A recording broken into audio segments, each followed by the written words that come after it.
भारत देश में अवैध रूप से रह रहे रोहिंग्या मुसलमानों का अब उसके देश एक एक करके भेजा जा रहा है। जिस तरह से अब जम्मू कश्मीर प्रशासन ने कार्रवाई करना शुरू कर दिया है, जिस तरह से जम्मू कश्मीर प्रशासन ने रोहिंग्या मुसलमानों का एक कैंप लगाया, वहां पर उन लोगों की बायोमेट्रिक जानकारी समेत और अन्य कई सारे डिटेल जानकारी भी प्राप्त किया, जिसके बाद इसके कैंप में अवैध रूप से रह रहे 155 रोहिंग्या मुसलमानों की पहचान हुआ है। सिर्फ एक कैंप में इन्हें निर्धारित होल्डिंग सेंटर में भी भेजा गया और रोहिंग्या मुसलमानों को अपने जो देश से प्रताड़ित होकर, उत्पीड़न होकर, परेशान होकर बांग्लादेश के रास्ते भारत देश में आकर जम्मू कश्मीर के और देश के कई सारे हिस्से में ये फैल गए थे। और ये जो कैंप लगा था, इस कैंप में बहुत बड़ा खुलासा हुआ है। जिस तरह से 155 रोहिंग्या मुसलमान अवैध रूप से रह रहे थे, इन सभी का पहचान हुआ है और इन सभी के पास से कोई भी वैध दस्तावेज नहीं थे, जिससे ये साबित कर सके कि ये इसी देश के नागरिक हैं। इन सभी के खिलाफ पासपोर्ट एक्ट की धाराओं में कार्रवाई किया गया है और इन सभी को फिलहाल अभी कठुआ जिले के हीरानगर स्थित एक होल्डिंग सेंटर में भेजा गया है।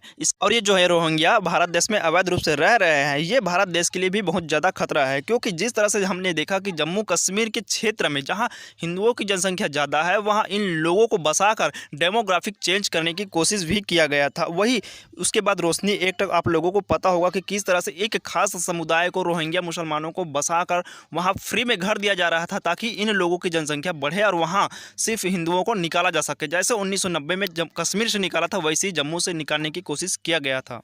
इसके बाद इन लोगों का भांडा फूटा और रोशनी एक्ट जो चल रहा था अवैध रूप से रोहिंग्या मुसलमानों को बसाने का, पाकिस्तान से आए मुसलमानों को बसाने का, उसके बाद तो रोशनी एक्ट को ही रद्द कर दिया। उसके बाद इन लोगों को भांडा खुल गया एक के बाद एक। अब इन रोहिंग्या मुसलमान हो चाहे कोई भी हो, इस देश में जो भी अवैध रूप से रह रहे हैं, लगभग भारत देश में 3 से 4 करोड़ लोग हैं जो अवैध रूप से रह रहे हैं, ऐसी डेमोग्राफिक चेंज कर रहे हैं बहुत सारे स्टेट में। अब सभी लोगों को बंगाल याद होगा, जम्मू कश्मीर याद होगा, केरल याद होगा। इन सभी राज्यों में किस तरह से रोहिंग्याओं को बसाकर यहाँ तो 90% तक के हिस्से कर लिए हैं। कई सारे गांव बन चुके हैं इन लोगों के बॉर्डर पे, चाहे वो बांग्लादेश का बॉर्डर हो, चाहे वो म्यांमार का बॉर्डर हो। इन सभी लोग अवैध रूप से रहकर इस देश के डेमोग्राफिक चेंज करने की कोशिश कर रहे हैं। इसीलिए डेमोग्राफिक चेंज कर रहे हैं, ताकि ये लोग हम लोगों के बराबर आए और हमारे सरकार को गिराकर अपनी सरकार बसाए। उसके बाद क्या होगा, आप लोगों को पता होगा किस तरह से कश्मीर में हुआ था 1990 में हिंदुओं को निकालकर। ठीक उसी तरह इस देश को ऐसी करने की कोशिश किया।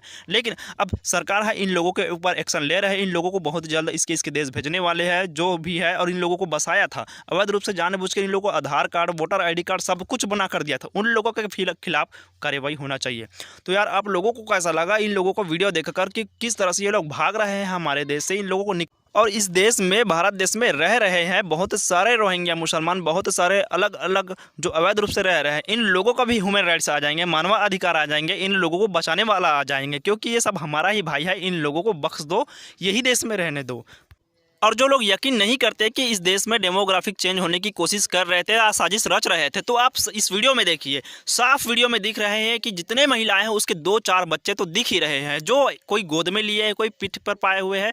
तो आप देख लीजिए इस वीडियो में, साफ ये लोग डेमोग्राफिक चेंज कर रहे थे। मतलब कि आप जितने चाहे बच्चा पैदा कर लो, जितने चाहे अवैध रूप से रह रहे हो, आपको इस देश में रहने का अधिकार मिल रहा है, तो आपको सिर्फ बच्चा पैदा करना है। और जो इन लोगों को जनसंख्या है, हमारी जनसंख्या, इसके बराबर करके हमारी सरकार बनाना है। सिर्फ यही साजिश रच रहे थे इन लोगों को बसाने का।